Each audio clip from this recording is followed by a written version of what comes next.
This is Adnan. Hello, everybody. And as we are all locked down, these days I am going through several books. This is one of the books, Speeches That Changed the World. I have always been interested in reading speeches, listening to them, and also delivering speeches in my academic career. In this book, there are some remarkable speeches. One of them is I Have a Dream, delivered by Martin Luther King Jr. on 28th August in 1963. Martin Luther King Jr. delivered this speech while standing on the footsteps of on the steps of Lincoln Memorial, and he was reminding them that the nation has to tread in the footsteps of Abraham Lincoln. This speech is remarkable for several reasons. Its content, the structure, the occasion of the delivery, because it was a historic and momentous occasion. And for this reason, in 1999, in one of the polls, the Americans voted for this speech as one of the most popular, in fact, the most popular speech and most influential speech of the 20th century in the history of the United States of America. This speech is also remarkable because in modern history, it can be earmarked as one of the manifestos of human liberty, equality, and fraternity.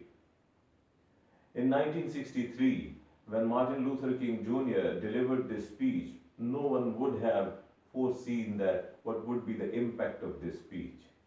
Today, when still racial discrimination is being discussed as one of the issues, we cannot ignore this speech, that because Martin Luther King Jr. had achieved a lot. In 1963, when he delivered this speech, the speech is remarkable because he knew what his audience has gathered to listen to. It is also said that the peroration was not planned. In fact, whatever was planned, he had given a longer background as compared to what he had planned to give in the beginning of his speech.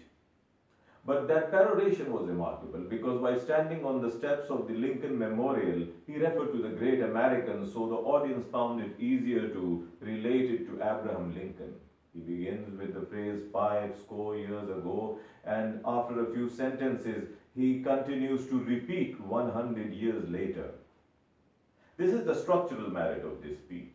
There is repetition and there is a parallel pattern. First of all, he says that 5 years ago, a great American in whose symbolic shadow we stand signed the Emancipation Proclamation. And after a few sentences, he draws parallels by saying 100 years later, the life of the Negro is still sadly crippled by the manacles of segregation and chains of discrimination. 100 years later, the Negro lives on a lonely island of poverty in the midst of a vast ocean of material prosperity. This parallel pattern is here as well, island of poverty and ocean of prosperity. And the repetition continues. 100 years later, the Negro is still languished in the corners of American society and finds himself an exile in his own land. Exile and living in his own land, again a parallel structure in the speech. The speech is also remarkable for the metaphors and analogies. He talks about cashing a check in his speech. The check is a reference to the demand of the rights by the Negroes or by the colored community. He also draws a parallel between the condition of the white and the colored living in the United States of America. He calls that check a bad check because the rights guaranteed in the Constitution of the United States of America and the Bill of Rights have not been provided to the colored community in the United States of America. He discusses the oppression and injustice through which what has been the suffering of the colored community and the Negroes in the United States of America. There is a remarkable pattern sequence in this speech in which he gives several images and he draws several images of mountains, rivers, oceans, hilltops. Interestingly, in the end of the speech, he repeats a phrase, let freedom ring, to create the effect of an echo. That echo effect is even more remarkable because he has been drawing the images of mountains. So there is echo when someone speaks aloud in the mountains. That echo effect becomes a more realistic experience for those who are listening.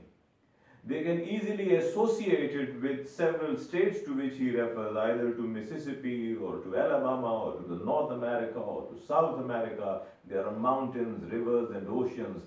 So those realistic images makes it more appealing to the listeners. So I just tried to discuss this speech briefly with you because this is one of the manifestos of liberty in modern history of mankind. I'll come back with some more important and remarkable interesting discussions. See you soon. Bye bye.